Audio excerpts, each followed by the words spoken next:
Reading of the Holy Gospel according to John, the first chapter.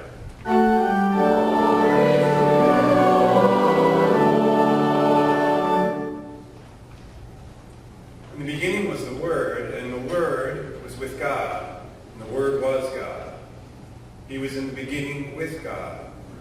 All things came into being through him, and without him not one thing came into being. What has come into being in him was life. And the life was the light of all people. The light shines in the darkness, and the darkness did not overcome it. The Gospel of the Lord.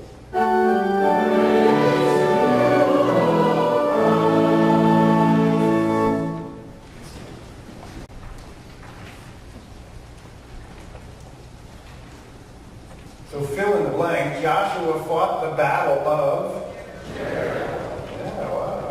woke up and had their Bible brain food this morning. I won't submit you to the Sunday school song, but a show of hands, how many people learned the Sunday school song about Joshua and the Battle of Jericho and the walls tumbling down? Yeah, I remember that too. Thank you. That was free. No. I'll try and do the same with the sermon. So Joshua is a familiar name probably because of that in the Bible. However, the reading that we have today to reflect on is not about the Battle of Jericho. It's not about walls coming tumbling down. It's about Joshua much later in his life trying to rally the people in words of commitment. And these are probably words you've heard and know are from the Bible, but you probably didn't know they were from Joshua. As for me and my household, we will serve the Lord. His famous words of commitment. And it's appropriate for us to hear those words today and reflect on them as we gather on Reformation Sunday, certainly a day of commitment that is remembered hundreds of years ago when the monk Martin Luther put his statements up on the Wittenberg church door in hopes of reforming and renewing through the gospel the Church of Christ. Day of commitment. And it's a day of commitment for us as well, as we bring our estimate of giving cards and we place them during the singing of the sermon hymn in one of these 4 baskets in the front. Joshua, as for me and my household, we will serve the Lord. Now the word Joshua, the name in Hebrew is Yeshua, which translated into Greek is Jesus, which translated into English is Jesus. So you might not have known that Jesus and Joshua share the same name, different languages. So as I was thinking about Joshua's words of commitment, I was going through my week reflecting on the commitments that we make in our lives. One day this week we went to the library and we're talking to the children's librarian there, Lorraine, and we know that she's been raising puppies, or had new puppies a few weeks ago. And so we asked Lorraine, how is it going with these 2 new puppies? And she said, I am up to here with these puppies. I'm about had it. I'm about to get rid of them because all of the problems and effort that go into housebreaking and potty training and getting them on a pattern and sleeping through the night. And so my wife very wisely said to Lorraine, do you have any new pictures of the puppies? And Lorraine changed her tone immediately, got out her smartphone and showed us the newest pictures of these 2 cute, fluffy little puppies that they're raising. And the commitment continues. Or I think of what happened here yesterday, a wedding ceremony. Ricky Hoffman and Tori Kirkpatrick pledging before our congregation to live out their lives as faithful partners, as husband and wife, and the commitments that they made. When I think of our Bible study as we gathered on Wednesday night and reflected on different commitments we make, and I shared with them how awe-inspiring it was to make that commitment of buying our first house and signing that mortgage. And they're like, wow, 30 years, I'm really going to be able to do this and pay this off? This is crazy, the commitment that we are making. Or some of them shared the commitments that they're making now to care for grandchildren or frail elderly loved ones. And what an incredible commitment that is on their daily lives to rearrange schedules and be available. Or I learned this week of a family friend who, even though he's in his 70s, when he heard that his younger brother was at the end of the road with his leukemia treatments and that the only hope for his younger brother was a bone marrow transplant, and his brother called him up and said, "What do you think about this?" The older brother said two things: where and when. Giving the gift of life, an incredible commitment that we share. Joshua and the people were called to a moment of commitment, surprisingly, because of the sedate nature in which they found themselves living. I mean, you know the Battle of Jericho, but that was decades earlier from when Joshua gave this stirring speech. I mean, Joshua was a military leader, he was a political leader, he was a religious leader. He probably doesn't get his due in Scripture as a great leader because he was the one who followed in the footsteps in the shadow of another great leader. His name started with M. You remember his name, right? Moses, right. I mean, imagine having to follow in the footsteps of Moses, the one who parted the Red Sea, the one who led the people out of slavery into freedom. And now, after Moses passes, we need a new leader to carry the torch. Hey, Joshua, do you want to step into those shoes? And he does. He accepts that call, and he leads the people. And his leadership is knowable because the people of God went from a nomadic people who wandered around to becoming a static people who lived in what was known to them as the Promised Land.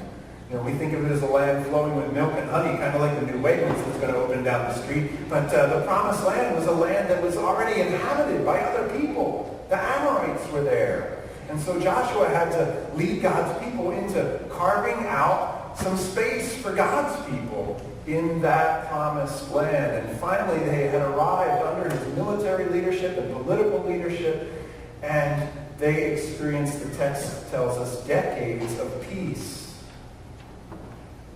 Decades of peace. And toward the end of Joshua's life is when he senses, okay, now we've had peace for a while. We've been interacting with these Amorites who are living in close proximity to us, and they have other gods. And he's sensing the urgency of God's people kind of slipping away. So he calls all the tribes together, and he gets them together at Shechem, and he says to them, listen, choose who you will serve.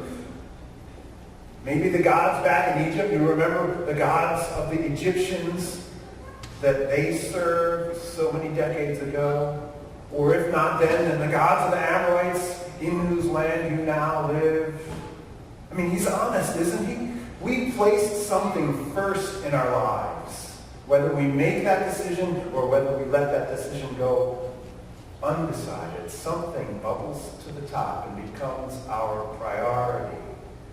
And so Joshua is saying, as for me and my household, our priority, we will worship the Lord, the one who freed us from slavery, the one who delivered us into the promised land, the one who acts faithfully in the midst of this community.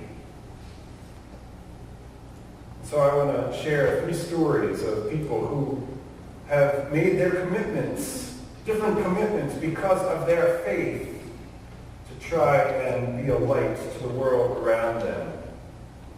3 modern-day Joshuas, if you will. Sarah, Al, and Janet. Sarah is from First Lutheran Church in Portland, Maine. She talks about the commitment of giving financially and being a generous person. She writes, I once asked someone if I should tithe based on the gross or the net. And he asked me, that depends. Do you want to be blessed on the gross or the net? She goes on to say, I've seen and experienced blessings whenever I give generously. Still, it's been hard for me to let go. I love her honesty. Why has it taken me so long to trust God? Because I really love being generous, she writes. In addition to giving to my church, I have supported my friends, my high school, my college, local charities, Christian radio stations, and missionaries because I love seeing the joy it brings people and organizations. Making a commitment with your finances. Or I think of Al Johnson, Shreveport, Louisiana, making a commitment not of money, but of his time and talents as he tells about the men's ministry in their church. They decided to help out a young mother who lost her husband unexpectedly, a little 6-year-old boy, and now she's alone. So he got the men's ministry together. He said, let's go and help this woman on one Saturday. They got 20 volunteers, ages 14 to 80. They showed up at this woman's house. They cleaned gutters, scraped the deck, raked, put in an air conditioner, swept the driveway, cleaned the place up, and her 6-year-old son was giddy with excitement. 2 weeks later, the pastor of their church read aloud to the whole congregation a letter this single mother had written. One line in particular stood out as she wrote, "Imagine the impact these 20 men had on my little boy as he looked out the window and saw them working around our house just because they cared. You have made an impression on him that will last a lifetime." Making a commitment to give of ourselves. Or I think of Janet Hunt in DeKalb, Illinois, who reflects on the daily commitments that she tries to make because of her faith. As she writes, "Will I choose day after day to live in kindness, or will I let old hurts taint my responses to those around me? Will I close my office door, or will I respond to the cry of others in the outer office, or on the phone line, or in our neighborhood, or beyond? Will I work for justice in the world, or will I cower in fear that I might offend someone? Will I entrust to God a portion of what I have been given, or will I hoard it away with fear? Will I begin and end each day in prayer, or will I try to go it alone?" On and on she goes. Making our commitments here is about making sure the faithful witness of God's love for the world shines brighter than ever and continues to shine in this place and beyond. Because we are a community that has been touched by God's grace, sometimes an unexpected grace. And let me leave you with one final illustration about that. So some of you know that I keep my sermon notes in different folders, just with the word sermon on the front. One for Maris Grove service this week, and one for Jazz Vespers next week, and one for Sunday morning, and one for the funeral, one for the wedding yesterday. So I have all these sermon folders that, at least in my mind, helps me stay organized.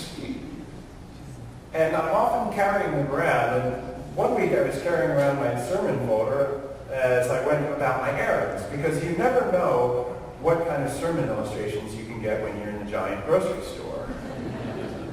So I had this folder with me at Giant, and I was picking up 3 items, and I looked at the lines. The checkout lines were rather long, so I decided to go to the self-checkout. Now, how many people are familiar with self-checkout here? Some people love it because you can just get through and get it done. Other people, not so much so, because if you have 3 pounds of apples, you have to remember, well, was that an organic apple or a non-organic apple? Was it a pink lady or a gala, or what was it? And then you have to punch in. You get my drift. Well, this day I didn't have any produce. I just had 3 items that I knew were prepackaged and priced, so I could go through that self-checkout. So I went over the checkout, and I'm scanning my items, and I'm placing them in the bag, as you're supposed to do. And after my 3rd item, I'm ready to pay, and to free up my hands and get out my wallet, I put my sermon folder in the bag. I get out my wallet, and everything stops. And the little voice on the thing says, "Unidentified object in the bag. Please remove. Rescan." And I'm like, I didn't place an object in there. It's just a few pieces of paper with my sermon. And she kept going on. "Unidentified object. Please remove. See the cashier." And I'm like, oh, great. They're going to pull me aside. It's non-threatening, folks. So I took my sermon notes out of the bag and was able to check out and move on. Isn't that our life sometimes? And we're going on, and all of a sudden it dawns on us. This unexpected, sometimes unrecognizable to the world, gift of grace that keeps us going and welcomes us and accepts us just as we are, but loves us enough not to leave us that way.